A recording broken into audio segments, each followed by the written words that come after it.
और भैया बताओ कैसा कट रहा है आज का दिन। आज का दिन तो बढ़िया जाना चाहिए बिल्कुल। मेरी तरफ से आपको दिवाली की हार्दिक शुभकामनाएं। जितने मजे कर सकते हो आज पूरे मजे करो, बस खुद को मजा आना चाहिए और सामने वाले को भी मजा आना चाहिए, इस बात का ध्यान रखना। और मस्ती मजाक जो भी करना है सब कुछ करना, क्योंकि फेस्टिवल के दिन कम ही होते हैं तो उसको एंजॉय और सेलिब्रेट करना चाहिए। मेरी तरफ से ये था छोटा सा ज्ञान। वॉइस ऑफ रेसलिंग की पहली अपडेट, पहली न्यूज की तरफ चलते हैं हम लोग और सबसे पहले बात करते हैं स्मैकडाउन के इतिहास बनाने के बारे में, जो कि रिसेंट के डब्ल्यूडब्ल्यूई के सारे शोज कर ही रहे हैं। तो हिसाब किताब ये है कि इस बार कोलंबस में जो डब्ल्यूडब्ल्यूई का शो हुआ था वो उनका नॉन प्रीमियम लाइव इवेंट अगर देखें, वीकली शो रॉ स्मैकडाउन की बात चल रही है, हाईएस्ट ग्रोसिंग इवेंट था, यानी सबसे ज्यादा पैसे कमाई धमाई उनकी इस वाले स्मैकडाउन के शो से हुई है। साथ ही साथ अगर स्मैकडाउन की व्यूअरशिप भी देखें तो वो ओवरनाइट नंबर्स निकल के आए हैं और 2 मिलियन से ये ऊपर ही है। मंडे नाइट रॉ जब देखता होगा ये स्मैकडाउन के नंबर्स को, सोचता होगा यार इसके भी बढ़िया दिन चल रहे हैं, सही दिन चल रहे हैं। मैं तो ये देखने के लिए भी एक्साइटेड हूं कि ये नेटवर्क का जो बहुत बड़ा स्विच होने वाला है, जैसे अभी अक्टूबर में नेक्स्ट ईयर जो होगा, तो बहुत रॉस इधर स्मैकडाउन उधर सब इधर उधर होने वाला है मामला।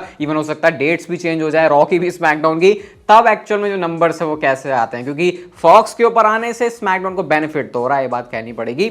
अगली स्टोरी की तरफ गाइस हम लोग चलते हैं और ये जुड़ी है कोडी रोड्स से। भाई कोडी रोड्स ने ऐसी स्टेटमेंट दी है जे ऊसो के बारे में, आप भी थोड़े से हैरान हो जाओगे इसको सुन के। और कोडी रोड्स ने ये कहा कि जे ऊसो मेरा वन ऑफ द बेस्ट या सबसे मस्त एंजॉय करने वाला पार्टनर्स में से है ऑल टाइम, यानी उसके साथ मैंने जितना टाइम एंजॉय किया, वो कहते हैं मैं उसके साथ चैंपियनशिप जीतूंगा, ये मैंने नहीं सोचा था। प्रेस कॉन्फ्रेंस के बारे में भी उन्होंने बोला कि कितना उन्होंने एंजॉय और फन किया जे ऊसो के साथ, वो उनको सच में मेन इवेंट जे ऊसो मानते हैं। तो ये जो रिसेंट में उनका रन रहा है जे ऊसो के साथ, उसको उन्होंने बहुत एंजॉय किया। इवन अभी हो भी सकता है कि वो जो चैंपियनशिप है उसको दोबारा से जीत भी लें जे ऊसो के साथ मिलकर, क्योंकि उनका मैच भी होने वाला है शो पर। तो अगर कोडी रोड्स डिमांड करें भाई मेरे को बड़ी खुशी मिलती है, तो क्या पता Cody Rhodes and Jey Uso फिर से चैंपियंस भी बन सकते हैं, क्योंकि जजमेंट डे के पास से जो चैंपियनशिप गई थी, इवन उसके बाद जो आई भी थी, दोनों ही मेरे लिए तो अनएक्सपेक्टेड था।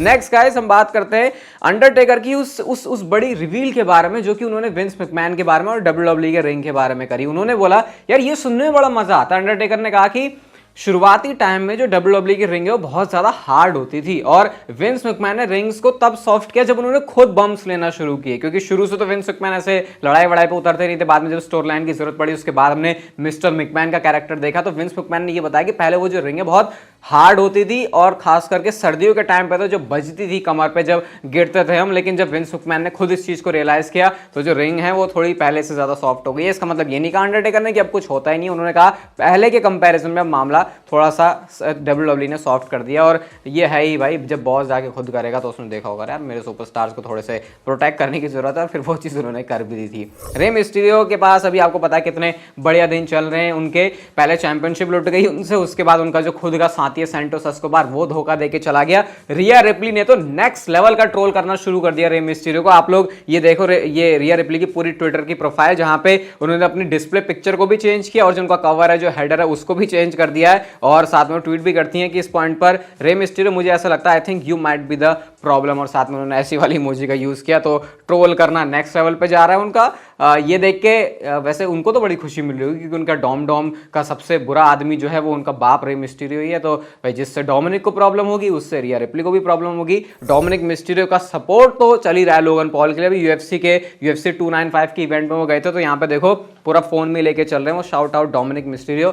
थोड़ी सी गलती कर दी है लोगन पॉल ने, पता नहीं जिसने भी करवाया उनसे, ये डोमिनिक में जो स्पेलिंग है उनके नाम की वो सी के नहीं है बल्कि के है, तो ये थोड़ा एक छोटा सा बलंडर हो गया लोगन पॉल की तरफ से। लेकिन लोगन पॉल और डोमिनिक मिस्टीरियो की टीम बन जाए, बस एक बार एक बढ़िया सा मैच दे दें, एक लंबा रन दे दें, तो फैंस को शायद बहुत ज्यादा पसंद नहीं, नफरत जरूर करेंगे इस चीज से। केविन ओवेंस के बारे में बात करते हैं, तो स्मैकडाउन के कल के शो में हम लोगों ने देखा कि जो केविन ओवेंस हैं उन्होंने ऐसा काम किया, उनको बोला था कोई फिजिकलिटी नहीं होगी, लेकिन उसके बाद भी केविन ओवेंस का जो गर्म दिमाग है उसने अपना पूरा असर दिखाया और सस्पेंशन सच में थमा दिया गया केविन ओवेंस के पास। निक ऑल्डिस ने खुद से आके सामने से आके उनको बताया कि भाई अब तुम सस्पेंड हो चुके हो, क्योंकि मैंने तुमको पहले से कहा था ऐसी हरकतें तुमको करनी नहीं है। तो केविन ओवेंस ने वो करी है, सस्पेंशन उनको मिल गया है। ग्रेसन वॉलर ऑस्टिन थ्योरी को सुन के बहुत अच्छा लग रहा होगा, लेकिन अब जो मैं आपको बताने वाला हूं बात, वो केविन ओवेंस के फैंस को सुन के बहुत ज्यादा अच्छा लगेगा, क्योंकि डब्ल्यूडब्ल्यूई प्लान करना चाह रही है, प्लान कर रही है आगे के लिए केविन ओवेंस के लिए कि उनको वर्ल्ड हेवीवेट चैंपियनशिप पिक्चर में डाला जाए। अब आप सोचोगे ये कैसी बात है, केविन ओवेंस तो स्मैकडाउन ब्रांड का पार्ट है, मंडे नाइट रॉ से आए हैं।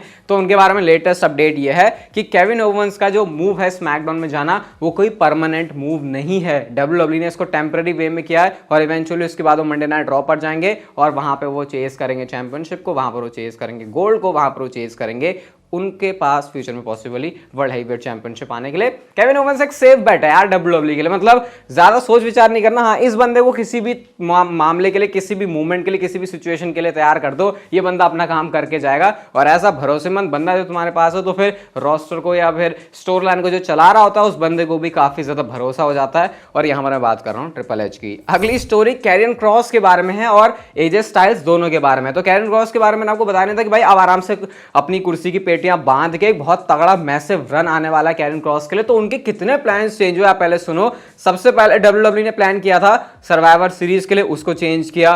क्राउन जूल के लिए भी कुछ प्लान किया था, उसको भी चेंज किया। करंटली कोई फर्दर इन्फो है नहीं इसके बारे में, लेकिन कैरियन क्रॉस के लिए प्लान जरूर है डब्ल्यूडब्ल्यू के पास। और आपको याद होगा मैंने आपको ये बताया था कि क्राउन जूल के जो बाद का शो है स्मैकडाउन का, वहां पर एजे स्टाइल्स आने वाले हैं। तो एजे स्टाइल्स भी वहां पर नहीं थे। तो इस समय डब्ल्यूडब्ल्यू अपने प्लान्स में काफी कुछ चेंज कर रही है, किसी चीज को उठा के कहीं शिफ्ट कर रही है, कभी कोई चीज पोस्टपोन नहीं हो जा रही है पूरी, या कभी कोई कैंसिल ही हो जा रही है। तो इन सारे बातों के बीच में मैं ये नहीं चाह रहा कि वो चीजें कैंसिल हो जिस पे हम बहुत सारी अपनी उम्मीदें लगा के बैठे हैं, स्पेशली सर्वाइवर सीरीज के लिए, क्योंकि फिर शायद एक बहुत ज्यादा डिसअपॉइंटमेंट आ सकती है। वैसे उम्मीदें तो कई बार डब्ल्यूडब्ल्यू ने तोड़ी है, तो एक बार और सह लेंगे, लेकिन ऐसा होना नहीं चाहिए, क्योंकि सर्वाइवर सीरीज के बारे में हमको ये भी पता, जो कि हमारी अगली स्टोरी है, कि सेथ रॉलिंस और रोमन रेंस दोनों ही शो पर अपनी चैंपियनशिप नहीं डिफेंड करने वाले हैं, जो कि डब्ल्यूडब्ल्यू में रेयरली ही होता है कि भाई दोनों शो हैं और दोनों मतलब दोनों के दोनों चैंपियंस हैं और शो पर कोई वर्ल्ड टाइटल का डिफेंस नहीं है। तो यहां से बात तो क्लियर है कि जब इतनी बड़ी डब्ल्यूडब्ल्यू बेट लेके चल रही है, बहुत ज्यादा भरोसा डब्ल्यूडब्ल्यू को वॉर गेम्स वाले मैच में है,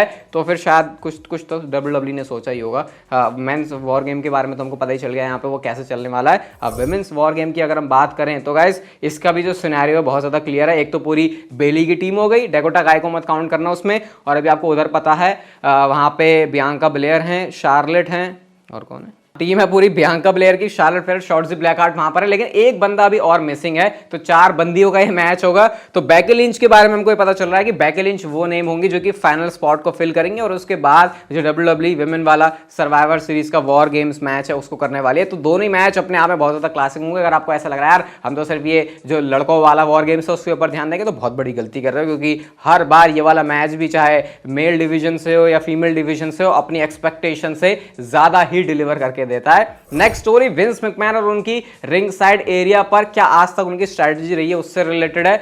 तो विंस मैकमैन को आपने एक चीज करते हुए देखा होगा, जो कि अभी रिसेंट में हमने चेंज देखा कि एप्रन पर उन्होंने पहले एलईडी लगाई, उसके बाद बैरिकेड को भी उन्होंने एलईडी वाला कर दिया, वहां पर भी एडवर्टाइजमेंट चलती रहती है जब भी मेजर डब्ल्यूडब्ल्यू के शोज की बात होती है। तो फ्यूचर में एक और चीज हो सकती है जो पर्सनली मैं बोलूंगा मुझे तो पसंद नहीं है, और वो चीज ये है कि डब्ल्यूडब्ल्यू जो रिंग वाला एरिया जैसे यूएफसी ऑक्टागन में होता है ना, वो पूरा मॉन्स्टर का या फिर ड्रिंक्स वगैरह पता नहीं किस किस के वो प्रमोशन लोगो सब कुछ लगा रहता है, वैसी चीज डब्ल्यूडब्ल्यू के रिंग में भी हो जाएगी। और वो जो क्लीन डब्ल्यूडब्ल्यू के रिंग मैट कैनवस का लुक है वो नहीं आने वाला। इससे ऑब्वियसली डब्ल्यूडब्ल्यू को तो फायदा है। अभी हमने वो पिच ब्लैक वाला मैच देखा था माउंटेन ड्यू को, उसमें कितना बड़ा छपाया हुआ था उन्होंने। तो ऐसे वाले मैचेस, ऐसे वाले शोज डब्ल्यूडब्ल्यू और ज्यादा आने वाले टाइम में कर सकती है, क्योंकि इससे डब्ल्यूडब्ल्यू को अपने रेवेन्यू में बहुत ज्यादा फायदा होता है। तो वो क्लीन वाला लुक हो सकता है, कुछ दिनों का ही मेहमान हो। मतलब रॉ स्मैकडाउन के लिए तो आई थिंक रहेगा ही वो, जब तक डब्ल्यूडब्ल्यू को कोई फुल टाइम डील नहीं मिलती, लेकिन शायद डब्ल्यूडब्ल्यू के मेजर शोज के लिए पहले वाली चीज होना शुरू हो सकती है। तो थोड़ा सा अजीब सा तो लगेगा भाई यार,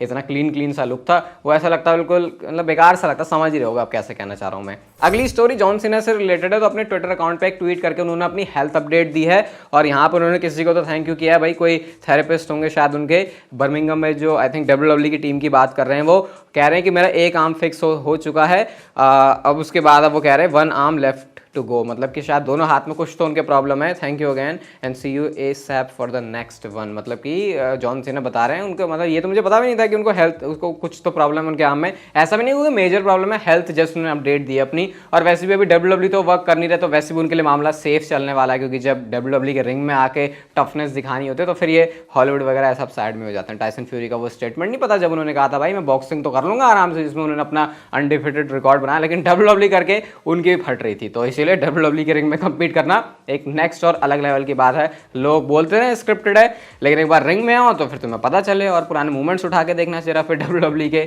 ये मेरा एक दिल का रोता हुआ WWE फैन बोल रहा है, जिसको लोग बोलते हैं भाई WWE तो स्क्रिप्टेड होती है। एलिमिनेशन चेंबर की बात करते हैं तो 62,000 की WWE की टिकट कैपेसिटी है और 45,000 टिकट्स WWE ने एलिमिनेशन चेंबर के लिए बेच भी दिए हैं। मुझे याद है वो क्या बताया था मैंने, 2 घंटे के अंदर ही 80,000 की प्री सेल के लिए रजिस्ट्रेशन आई थी। तो ऑब्वियसली कन्वर्जन उतना नहीं होता, लेकिन 40-45,000 टिकट अभी से बिक चुके हैं। तो ये बड़े लेवल का WWE का शो होने वाला है और अच्छी बात ये कि ये ठीक WWE के रेसलमेनिया से पहले है, तो इसलिए इसको देखने में, इसको फील लेने में और मजा आएगा और ज़्यादा लोग होते हैं तो हमारे लिए ये अच्छी बात है। टीवी पे तो चलो हमारे लिए बढ़िया, पता क्या रहता है, अगर आप टीवी पे देख रहे हो और आपको लग रहा है 15,000 लोग या 50,000, हमें क्या फर्क पड़ता है। फर्क ये पड़ता है कि WWE बड़ी चीज़ें करने के लिए ज़्यादा उतारू हो जाते हैं फिर शोज़ पर, और फिर स्टोरी लाइन हमको ज़्यादा इंप्रूव होती हुई दिखती है। वाओ फैक्टर जो कि ट्रिपल एच के एरा में कम आ रहे हैं, उसको ज्यादा पुश किया जाता है। फिर नेक्स्ट बात करते हैं एक ऐसी चीज जो कि लिंडसे नोवाई ने रिवील करी है पूरी। अगर आपने मेरी ब्लड लाइन वाली वीडियो देखी होगी, वो समोन डायनेस्टी वाली, तो आपको पता होगा ये हमने पहले WWE में भी इनको देखा है। उन्होंने कहा था कि WWE ने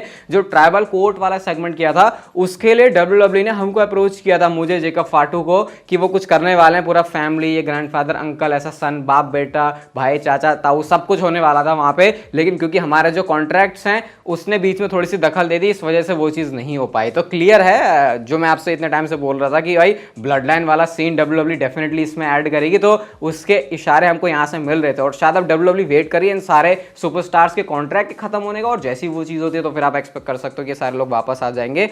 सिंपल सी बात है, रोमन रेंज को भी अपनी ब्लड लाइन में और भी रिश्ते नाते जोड़ने हैं ताकि वो खुद उसका यूज कर सके अपने रेन को और लंबा चलाने में। तो फिर ये चीज बहुत हद तक एक्सपेक्टेड है आने वाले कुछ दिनों में या फिर कुछ महीनों के अंदर। आज की next and final story WWE के सर्वाइवर सीरीज के वॉर गेम्स मैच के बारे में ही है। मैंने आपको अपनी एक स्पेकुलेशन बताई थी कि ड्रू मैकिंटायर इस साइड से ऐड हो सकते हैं जजमेंट डे के अंदर, और उधर से रैंडी ओर्टन जो कि फेस टीम का पार्ट बनेंगे, उसके बाद वो टर्न कर लेंगे और सब कुछ मैंने आपको सारा सीन समझाया था। अगर आप एक्टिव चैट रहे हो तो आपको सारी बातें बताऊंगी। अब इसके बारे में डेव मेल्ट्जर ने ये बोला है कि WWE ने एक्चुअल में ये चीज प्लान की हुई है पहले से। अभी एग्जैक्टली नहीं पता कि वो अपने प्लान्स पर बने हुए हैं या फिर नहीं, लेकिन ड्रू मैकिंटायर को जजमेंट डे की साइड रखना और रैंडी ओर्टन को बेबी फेस लेके आके बेबी फेस टीम को ज्वाइन करवाना, ये WWE का प्लान है। और साथ में उन्होंने ये भी बताया कि WWE ये चीज सर्वाइवर सीरीज में नहीं करेगी। ऐसा बहुत हद तक पॉसिबल है कि अगर आपको लग रहा होगा कि सर्वाइवर सीरीज में जाके रैंडी ओर्टन का रिटर्न होगा, ये भी पॉसिबल है कि रैंडी ओर्टन का रिटर्न पहले ही हो जाए। अब आप सोचोगे ऐसा क्यों, सर्वाइवर सीरीज में बिल्कुल वो ऐसा वाला मूवमेंट देने के लिए WWE को सर्वाइवर सीरीज में करवाना चाहिए। लेकिन WWE ऐसा इसलिए करेगी क्योंकि वो सीएम पंक वाली स्पेकुलेशन को रखना चाहती है साइड में, कि फैंस ये ना सोचें कि इस वाले मैच में सीएम पंक आने वाले हैं, क्योंकि ऑब्वियसली उस चीज का सेंस भी कोई नहीं बनेगा। मैं बिल्कुल नहीं चाहूंगा सीएम पंक आ रहे तो वॉर गेम्स में आए,